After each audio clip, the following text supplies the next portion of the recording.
Meus irmãos, graça e paz, é uma alegria estarmos aqui juntos, reunidos para glorificar o Senhor. E nesse momento nós vamos meditar na palavra de Deus. E eu convido a igreja a abrir a palavra do Senhor em Lucas, capítulo 8.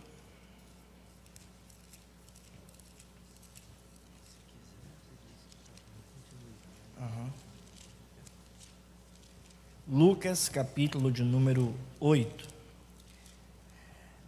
a partir do versículo 4. Irmãos, eu estou dando continuidade à série de exposições que o pastor Erivaldo começou sobre os agraciados de Deus. Semana passada o pastor Erivaldo pregou no texto de Lucas 8, do 1 ao 3, e hoje estarei dando continuidade a essa série de mensagens no Evangelho segundo Lucas, a partir então do versículo de número 4.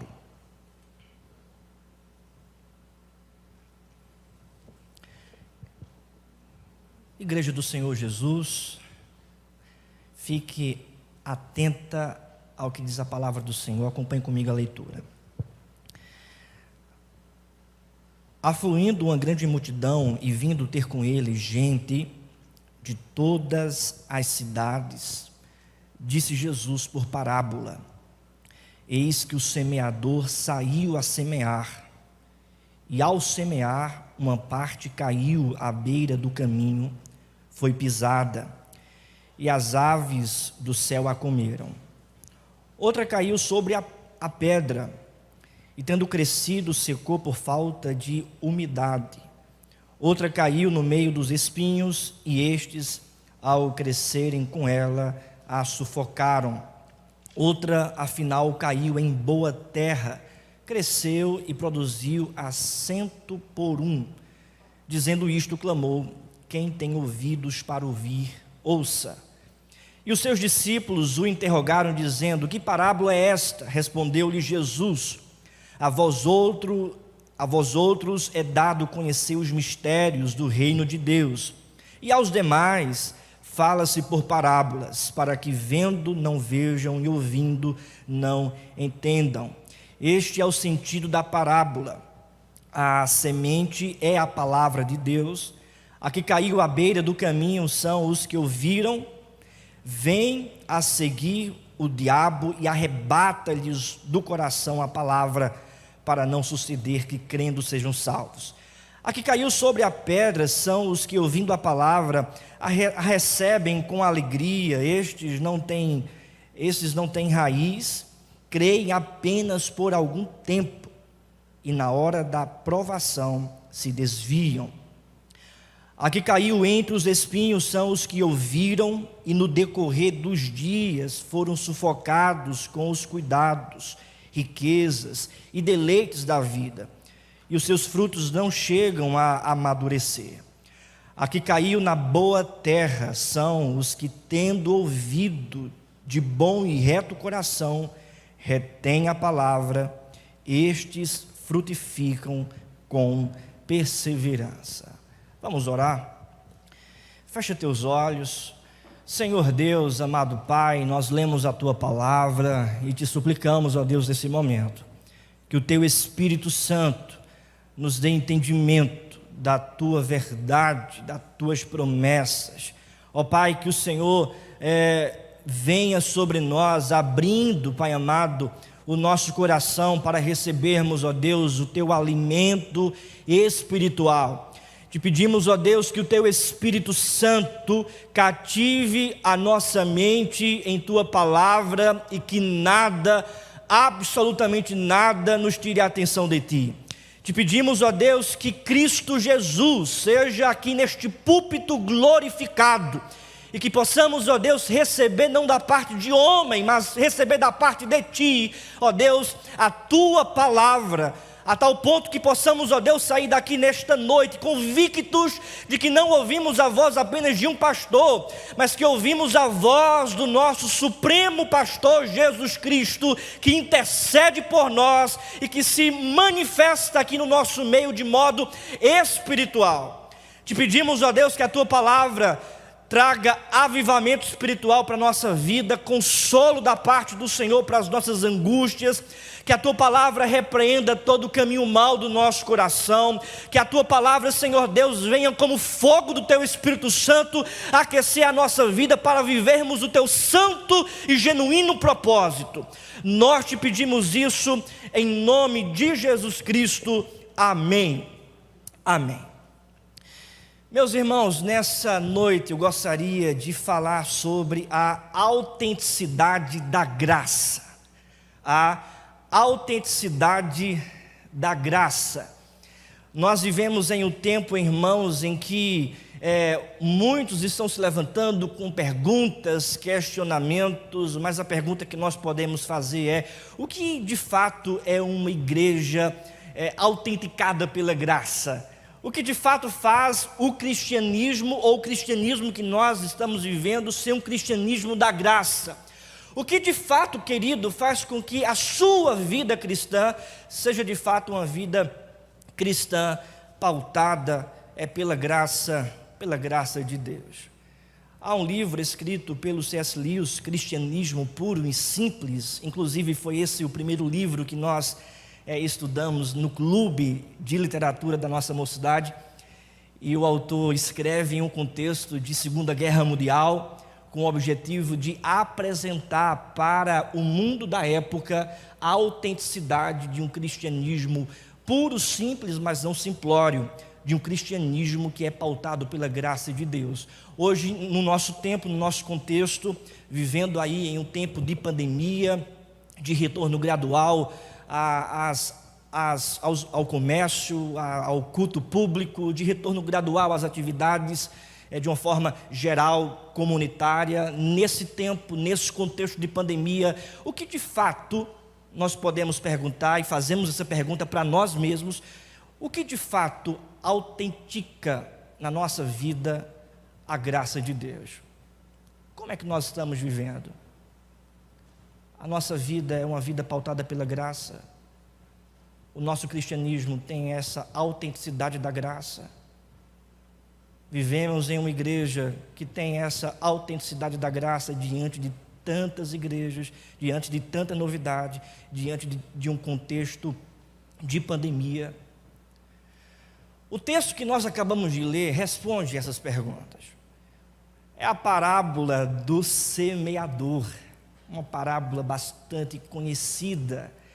Há quem diga, alguns estudiosos, que essa parábola deveria ser chamada de a parábola dos solos, porque são apresentados aqui tipos de solos onde o semeador, o lavrador, vai semear, lançar a sua semente. É claro que a ideia principal desse texto, de acordo com a maioria dos comentaristas, é tratar sobre o evangelismo. Contudo, esse evangelismo é uma característica nata da identidade da Igreja de Cristo. A igreja, ela é chamada para evangelizar, para proclamar o evangelho, para anunciar as boas novas. Essa é a forma com que a igreja glorifica a Deus, anunciando o evangelho de Cristo. É, de modo natural, irmãos, a prática do cristianismo. O que é o cristianismo? O cristianismo é um grupo de pessoas que anunciam a verdade de Cristo, proclamam a verdade de Cristo. Essa é a prática de todo discípulo de Cristo, de anunciar a boa nova de Jesus, do reino de Cristo. Essa, na verdade, é a prática e a ação, a vida de todo aquele que foi transformado pelo evangelho em seu coração, de proclamar a verdade de Deus.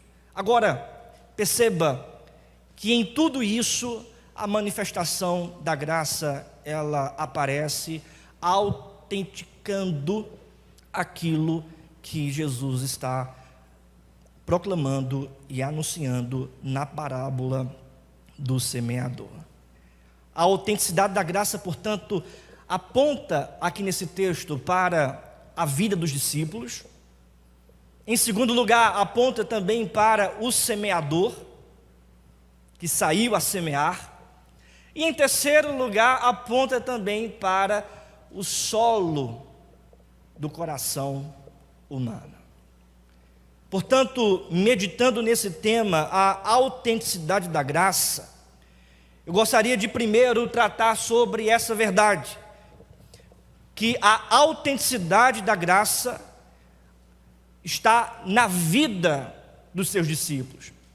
Primeiro, a autenticidade da graça na vida dos seus discípulos. Percebam que no versículo 4 diz: afluindo uma grande multidão, vindo ter com ele, e gente de todas as cidades, disse Jesus por parábola. E aí, a partir do versículo 5, ele passa a contar essa parábola. Agora veja como a graça de Deus vem trabalhando na vida dos discípulos de Cristo no versículo 9. Vamos ler juntos, irmãos, em uma só voz.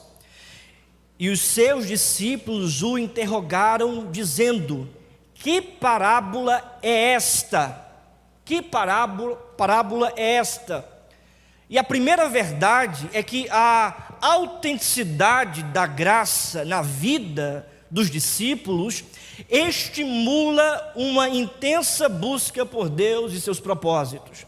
A autenticidade na graça na vida dos discípulos estimula uma intensa busca por Deus e por seus propósitos.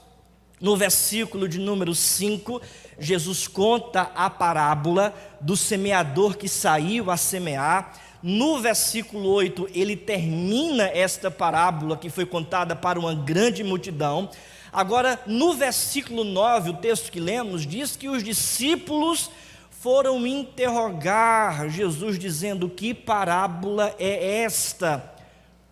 Perceba que a grande multidão, eles não foram aos pés de Cristo, ao encontro de Cristo, não buscaram a presença de Cristo, perguntando-lhe qual o sentido da parábola, qual o significado da parábola. Aquela grande multidão apenas ouviu a parábola, mas não entendeu. Aquela grande multidão não compreendeu o significado daquela palavra de Cristo, dessa parábola apresentada por Cristo. De tal modo que os mais achegados, os discípulos, foram até Jesus perguntar: Jesus, que parábola é esta? Qual o significado dessa parábola? O Senhor contou, o Senhor explicou, mas nós não compreendemos. Explica melhor para nós. Explica, revela o significado das tuas palavras para a nossa vida. Queridos, isso é manifestação da graça, é manifestação dessa graça abundante de Deus que atua desde então no coração desses homens. A autenticidade da graça na vida dos discípulos estimula uma intensa busca por Deus e por seus propósitos.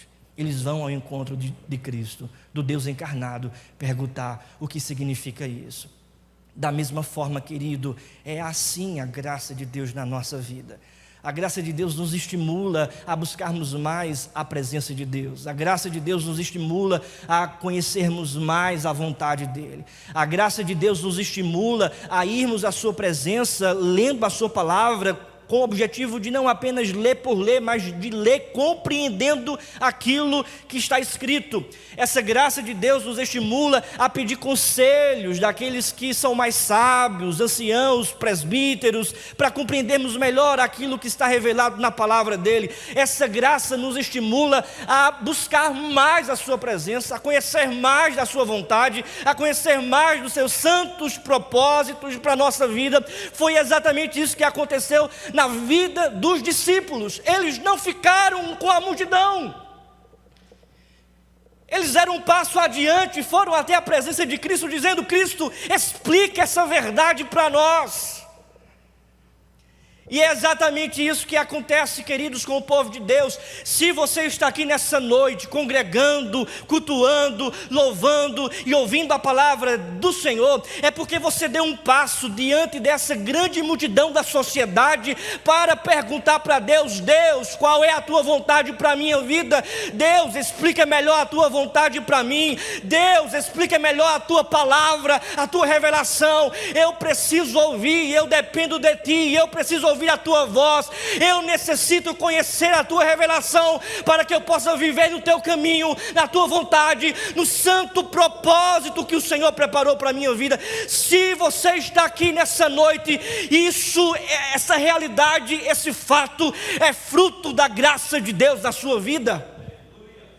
O fato de você estar aqui cultuando, glorificando, não é porque você é uma pessoa boazinha, querido, não é porque você é uma pessoa religiosa, não é porque você é aquela pessoa presbiteriana do DNA da IPB, né? Não é porque você é assim, não. O fato de estarmos aqui é por causa da graça de Deus que nos alcançou, e essa graça que nos estimula a buscar mais da vontade dEle, da presença dEle, do conhecimento dEle para nós. Segunda verdade, a autenticidade da graça na vida dos discípulos revela o conhecimento dos mistérios de Deus. Revela o conhecimento dos mistérios de Deus. Veja o que diz aí o versículo 10. Respondeu-lhes Jesus: a vós outros é dado conhecer os mistérios do reino de Deus. Aos demais fala-se por parábolas, para que vendo não vejam, e ouvindo não entendam. A autenticidade da graça na vida dos discípulos revela o conhecimento dos mistérios de Deus. Dos mistérios de Deus. Pense numa palavra que é muito utilizada no contexto evangélico brasileiro, é a palavra mistério. Não é? É a palavra mistério. Pastor, isso é um mistério. Reverendo, estou compreendendo nada, é mistério de Deus, né? Deus tem um mistério para você, né? Agora perceba, a graça de Deus faz com que nós como igreja, a gente compreenda, entenda, conheça os mistérios de Deus revelados em sua santa palavra, de tal modo que aquele que é alcançado pela graça não vive no mistério. Porque o que é um mistério, irmãos? É algo obscuro, sem clareza, sem luz, sem entendimento. O povo na antiga aliança vivia na sombra, nos bastidores, não havia clareza. Mas as sombras da antiga aliança, que apontavam para a nova aliança em Cristo Jesus, quando Cristo aparece, realizando a sua boa obra na Galileia, em Jerusalém, Ele vem trazendo luz, clareza, conhecimento, revelação, de tal modo, querido, que todos aqueles que vivem no cristianismo, numa vida pautada por esse entendimento claro da verdade de Deus, isso é uma autenticidade da graça na sua vida. Amém?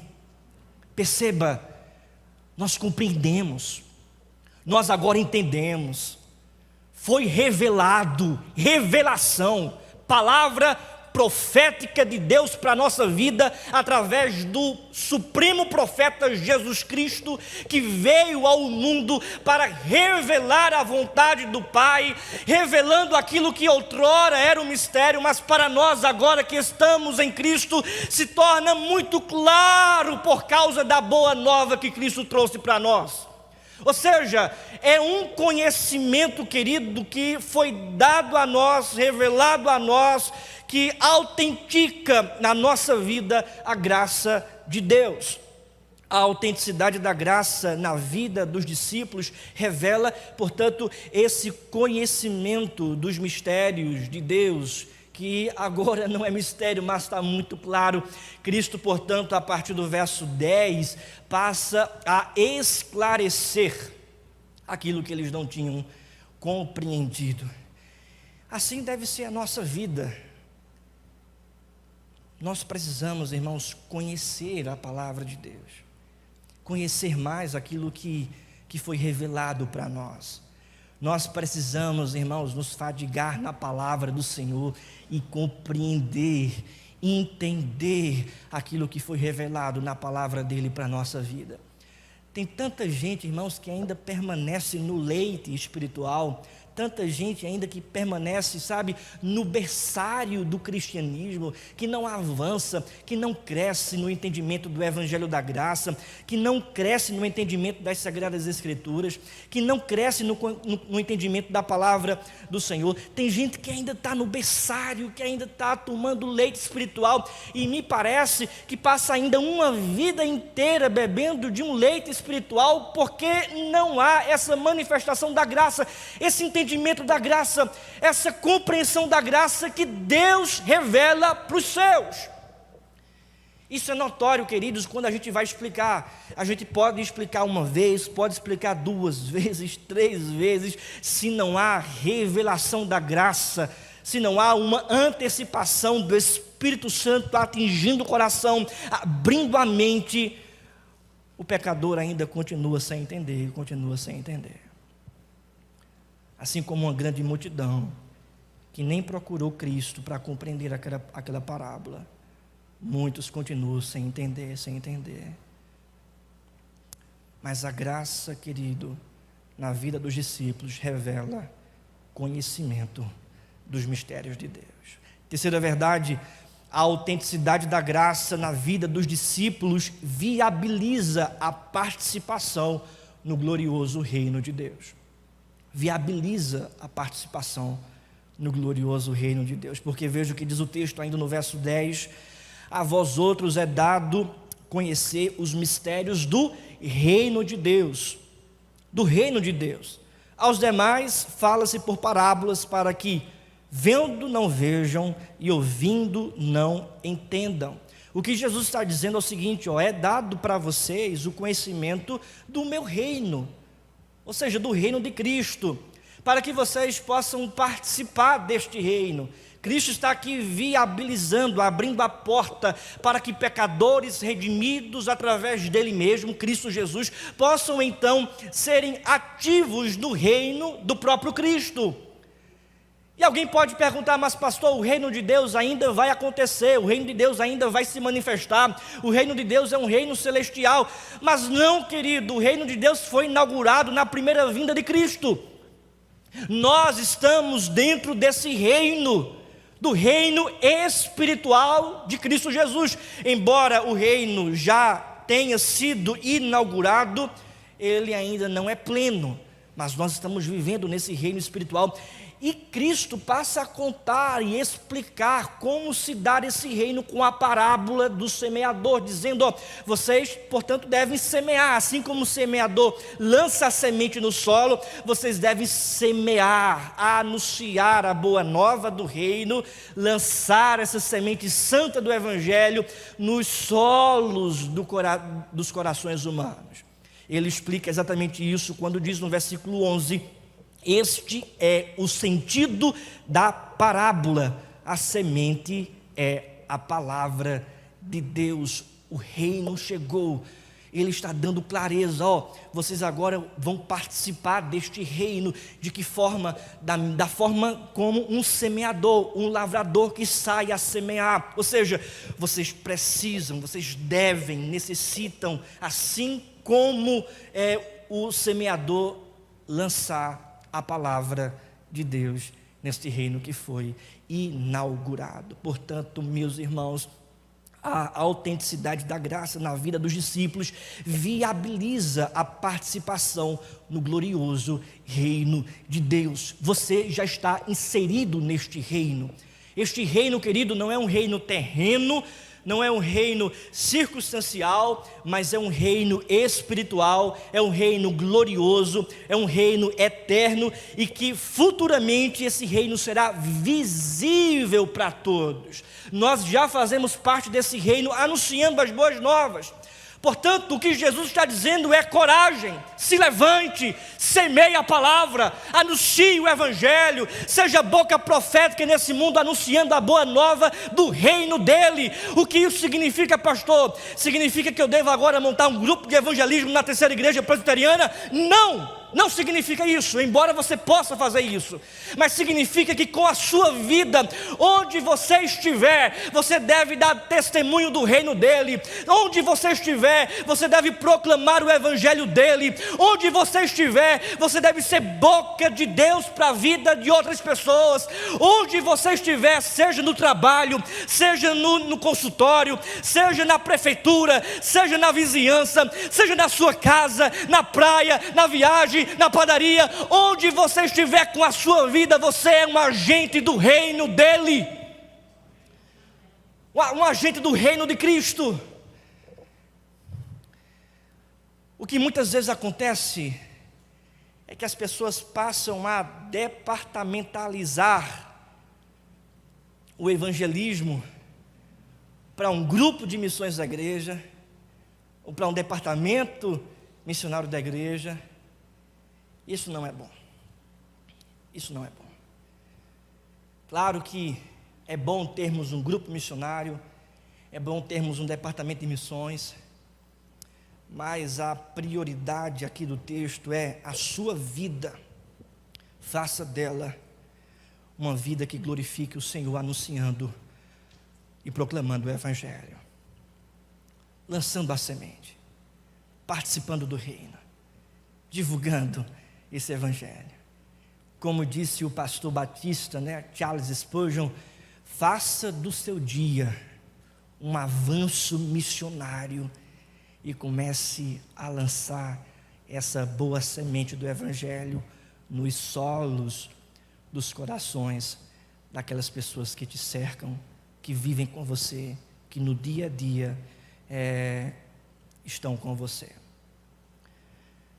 A segunda verdade, meus irmãos, sobre essa autenticidade da graça, é que a autenticidade da graça está também na prática do cristianismo. A autenticidade da graça na prática do cristianismo. Por que eu digo prática do cristianismo? Porque o que é revelado aqui no texto é exatamente aquilo que é nato do cristão, da prática do cristão por natureza e de modo primordial, que é o quê? Que é anunciar, que é evangelizar, que é lançar as sementes. Então, o cristianismo, em primeiro lugar, é autenticado pela graça. E este cristianismo autenticado pela graça não depende da sua popularidade. Primeira verdade aqui dessa segunda parte é que o cristianismo autenticado pela graça não depende da sua popularidade.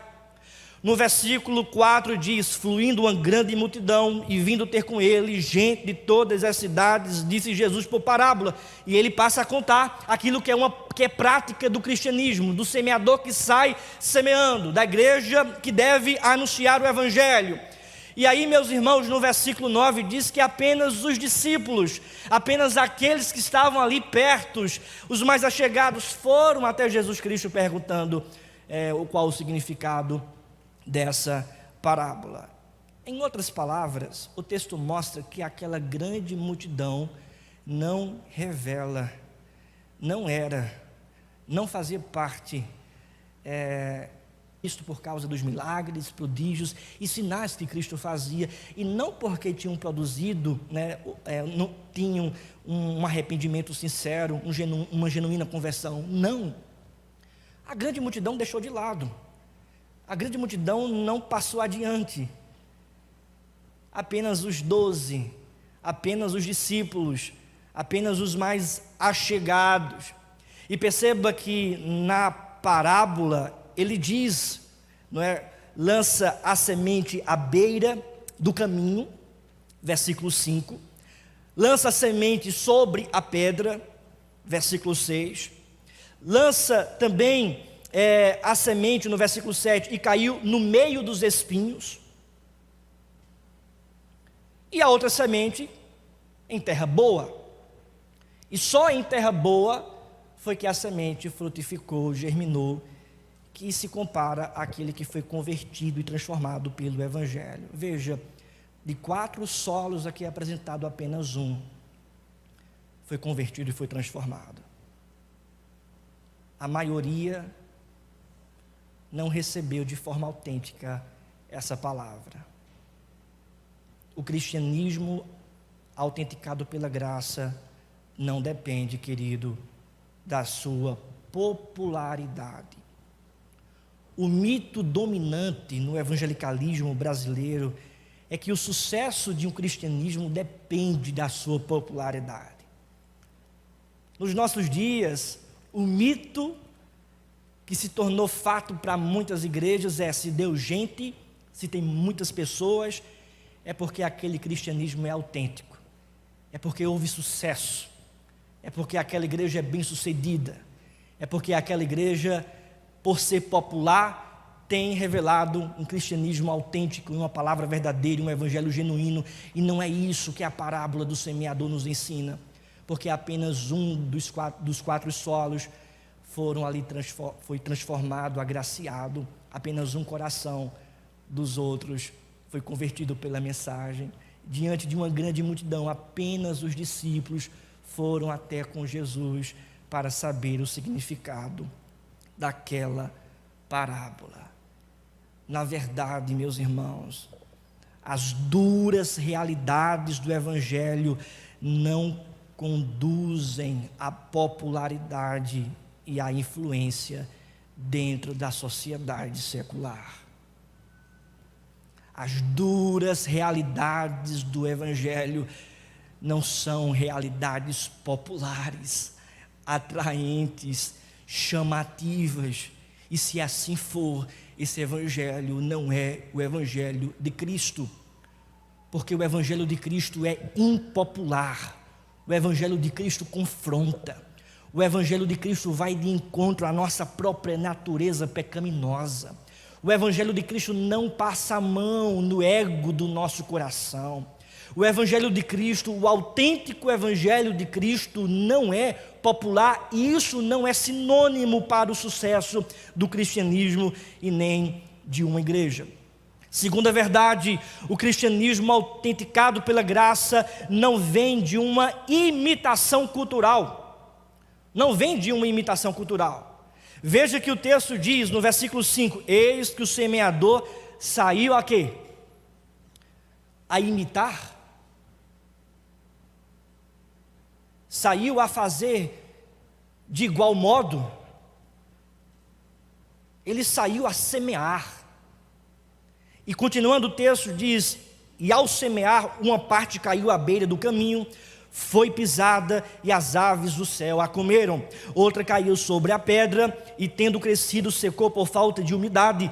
Outra caiu no meio dos espinhos e estes, ao crescerem com ela, a sufocaram. O semeador está apenas semeando. O semeador está apenas lançando a semente. O semeador está apenas divulgando a palavra. Ele não está imitando ou adulterando a semente para se tornar mais aceitável ao solo, ao ambiente, às circunstâncias. Não, o semeador não está mexendo com a semente. O semeador não está fazendo um jeitinho brasileiro para tentar com que aquela semente fique no solo de qualquer jeito. Não, você não percebe esse tipo de adaptação do semeador para com a semente, mas você percebe simplesmente que esse semeador está semeando. Ele não está imitando ou tentando adulterar de alguma forma a semente para se dar no solo ou nas circunstâncias que fazem aquele solo. Queridos, a metodologia atual de crescimento de igreja diz que um cristianismo tem que alcançar a cultura. Não é verdade? Muitos dizem isso. Só que o problema é que muitos dizem o seguinte: tem que alcançar a cultura imitando a cultura de alguma forma, imitando o ambiente cultural de alguma forma para tentar alcançar a cultura e aqueles que vivem tal cultura. E aí você percebe que muitos líderes religiosos, nessa tentativa de alcançar a cultura, imitando a cultura presente, transforma a casa de Deus em um ambiente de show gospel, transforma a casa de Deus em um circo de soleia para ser mais atraente para o povo de uma forma cultural, transforma a pregação da palavra em uma palestra, transforma a mensagem bíblica em séries de Netflix. Já ouviu essa? A mensagem não é mais vamos abrir em Lucas ou em João, mas é episódio 1, episódio 2, episódio 3. Tentando de alguma forma, sabe, ser mais, uma igreja mais amiga da cultura, mas estão tornando pessoas amigas do Evangelho e não convertidos pelo Evangelho. Nós não podemos minimizar as verdades do reino de Deus e os termos apresentados pela palavra, não podemos minimizá-los em detrimento da cultura, não podemos adulterá-lo em detrimento da cultura. Igreja se chama igreja, pregação se chama pregação, evangelho é evangelho, membro de igreja é membro de igreja. O evangelho é este evangelho deve ser anunciado, e é este evangelho, este sim, que redime a cultura em que nós vivemos. Este evangelho é supracultural, vai além da cultura, redime a cultura, porque esse evangelho é atemporal, é eterno, é resposta de Deus para o povo da cultura passada, para o povo da cultura presente e para um povo de uma cultura por vir. O cristianismo autenticado pela graça não vem de uma imitação cultural. Terceira verdade: o cristianismo autenticado pela graça não deriva da habilidade dos seus mensageiros, não deriva da habilidade dos seus mensageiros. Qual é a habilidade aqui do semeador, irmãos? É jogar a semente, lançar a semente. Meus irmãos, ele não tem controle de como essa semente vai germinar. É surpreendente quão pouco controle o semeador tem da sua plantação. Ele de fato ignora a semente. Ele de fato ignora se aquela semente vai se transformar em uma planta madura. Perceba, essa ignorância não se restringe a um lavrador em particular, mas é verdade que todo lavrador ou todo semeador tem essa ignorância em relação à germinação da semente. O crescimento da semente é um mistério que até mesmo o mais experiente fazendeiro não consegue explicar.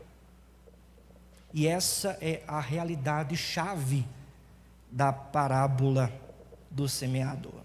O evangelista Marcos, narrando a mesma parábola, mostra a falta de controle, a ignorância, a falta de conhecimento, de habilidade do semeador, quando diz em Marcos 4, 26 e 27, disse ainda: o reino de Deus é assim, como se o homem lançasse a semente à terra, depois dormisse e se levantasse de noite e de dia, e a semente germinasse e crescesse, não sabendo ele como. Não sabendo o semeador como isso aconteceu. O semeador está apenas lançando a semente, pregando o evangelho, anunciando a palavra. Ele não tem controle sobre os solos. Ele não consegue. É um mistério para ele fazer aquela planta, aquela semente germinar e se tornar em uma planta. Da mesma forma somos nós, a igreja do Senhor Jesus Cristo. Nós somos chamados, irmãos, não para converter gente, mas fomos chamados para pregar o evangelho, para lançar a semente. Nós não temos a capacidade de transformar o coração do homem, de converter as pessoas. Nós não temos essa capacidade. E perceba, a igreja que confia na capacidade do seu pregador, ou a igreja que confia na sua própria capacidade, é uma igreja que tem caminhado distante de um autêntico cristianismo. Porque um autêntico cristianismo mostra a verdade de que não há habilidades de um mensageiro que possa transformar e fazer germinar no solo do coração humano a palavra de Deus. Portanto, não é por causa do discurso do pregador, da habilidade que ele tem, não é por causa da oratória do pastor, não é por causa da igreja que tem uma boa plataforma, não é por causa da programação, não é por causa da habilidade dos mensageiros, mas é simplesmente, irmãos, por causa da semente. Ela sim, a palavra, a mensagem é o Evangelho de Deus, que é poder para a nossa vida. Quarta verdade, o cristianismo autenticado pela graça proclama o Evangelho não fazendo acepção de pessoas.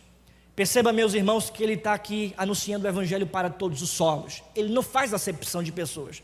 Ele não diz, aquele solo não é bom, aquele solo para mim não vai dar certo, aquele solo não é fértil. Ele não tem essa ideia. Ele não faz esse tipo de acepção. Ele está apenas pregando o Evangelho para as pessoas, anunciando o Evangelho para as pessoas, anunciando o Evangelho para todos os solos, e assim deve ser a nossa conduta.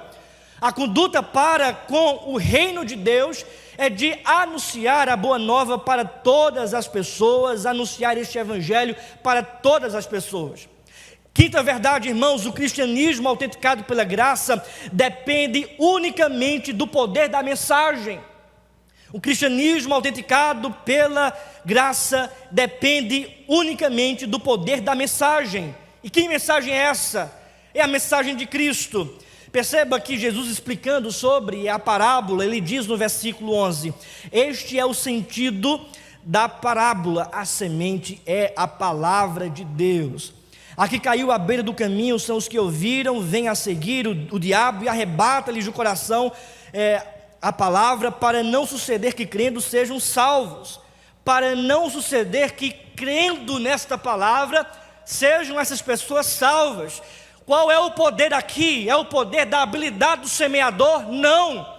É o poder da capacidade que o semeador tem de atrair, de mudar, de transformar o solo? Não. Mas o poder está na palavra de Deus. É essa palavra, irmãos, que é anunciada ao ouvinte. Todos aqueles que ouvem e creem nessa mensagem são salvos. são transformados, são convertidos.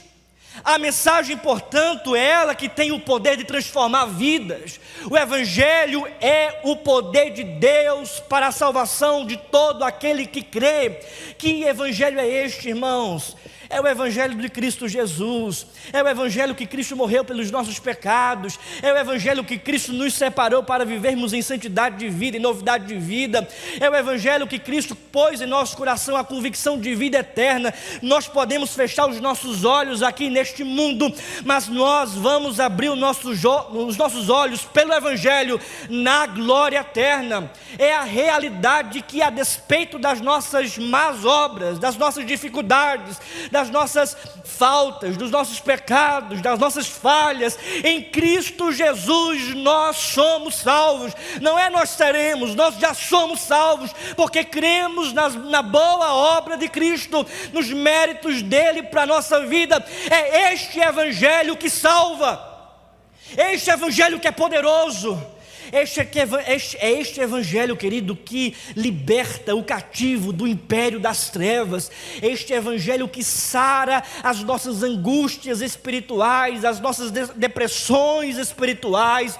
Este Evangelho que nos livra e nos liberta do vício de qualquer tipo de pecado.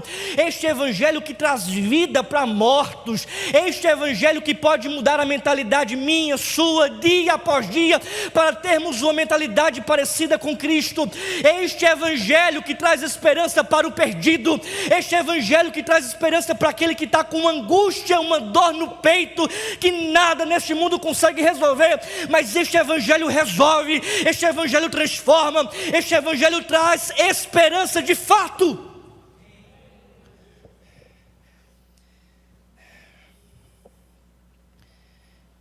Qual é a esperança que temos? Qual é a esperança que o mundo tem? É a esperança do Evangelho. Nesses dias que passaram, houve uma grande polêmica no nosso país, de uma grande tragédia, de uma menina que foi violentada, que foi abusada durante um período e engravidou. Os crentes, sem amor algum, pegaram essa bandeira e transformaram em uma bandeira política, de uma forma geral. E uma jovem perguntou para mim, dizendo: pastor, o senhor defende o aborto nesse caso? Eu disse que eu não tenho capacidade de responder, de sentir a dor dessa menina. Eu não estou no coração dela para saber as situações que elas estão passando. Mas mesmo em casos assim, eu disse para aquela jovem: eu não defendo o aborto, porque creio que ainda assim a vida que está ali é um ser humano, é uma pessoa como eu e você. E aí a jovem respondeu para mim dizendo: mas pastor, isso é um absurdo, porque se eu fosse o fruto desse abuso, eu queria morrer, porque não há esperança para tamanha violência e para uma criança que nasce assim. Eu pude responder que de fato o mundo não traz esperança para uma pessoa que nasce nessas circunstâncias. Nenhuma ideologia traz esperança. Nenhuma vida nesse mundo pode trazer esperança. Mas o Evangelho traz esperança.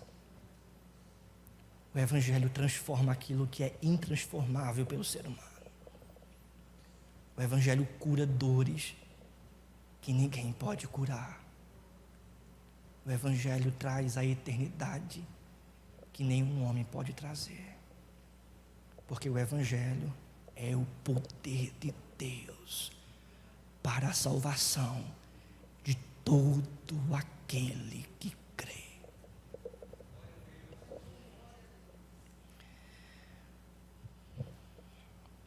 O cristianismo autenticado pela graça proporciona descanso amparado na confiança. Eu queria terminar com essa última parte aqui.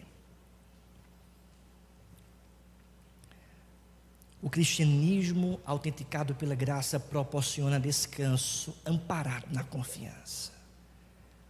Porque veja bem, irmãos, o semeador saiu a semear. E o que foi que ele fez depois? Vocês sabem? Abra aí comigo rapidamente em Marcos capítulo 4. E nós vamos encerrar com esse texto que é o final da parábola do semeador. Volte umas páginas aí, Marcos capítulo 4, versículo 26 e 27, que diz assim a palavra do Senhor: disse ainda, o reino de Deus é assim como um homem lançasse a semente à terra. Versículo de número 27. Depois, o quê? E se levantasse de noite e de dia, e a semente germinasse e crescesse, não sabendo ele como. Por quê, irmãos? Porque ele foi para casa dormir. Porque ele foi para casa descansar. Porque ele foi para casa repousar do seu trabalho. O cristianismo autenticado pela graça proporciona descanso amparado pela confiança em Deus. Amém, irmãos? Não é você que vai mudar a vida das pessoas, não é você que vai converter, não é o seu jeitinho, não é a sua habilidade. Prega o evangelho, vai para casa e descansa. Amém? Prega o evangelho, anuncia as boas novas, põe a sua confiança em Deus, ponha a sua confiança em Deus e descansa, porque o resto pertence ao Senhor Deus Todo-Poderoso. Amém? Fiquemos de pé, meu querido. Vamos orar. A nossa confiança está em Deus e não em nós mesmos. O cristianismo autenticado pela graça proporciona descanso amparado na confiança em Deus. Você precisa descansar. Você precisa descansar e confiar no Senhor. O crescimento quem dá é Deus, irmãos. Quem transforma o parente que você está pregando, as pessoas que você está anunciando o Evangelho, quem transforma a vida é Deus, não é você. A sua função é o quê? É anunciar o Evangelho, ir para casa e descansar, e dormir. Eu digo isso, sabe por quê? Porque nós vivemos em um contexto, irmãos, onde o ativismo religioso tem sido muito grande. O ativismo religioso diz para você fazer isso, fazer aquilo, você não pode parar, você tem que estar o tempo todo fazendo isso, trabalhando na igreja, evangelizando, saindo de dia, de noite, de tarde, não pode parar, tem que fazer, tem que montar um grupo, tem que ir ali, tem que ir acolá, tem que fazer alguma coisa. Eu digo para você, pare, descanse. Pregue o evangelho e descanse na obra do Senhor, porque é Ele que vai mudar vidas, que vai transformar vidas e não você. Descanse no Senhor. Olha, abandone, repreenda, vá de longe de todo o ativismo religioso, meu querido, porque o ativismo religioso não é autenticado pela graça. Prega o evangelho e descansa, que a obra é do Senhor. Amém? Fecha teus olhos, vamos orar.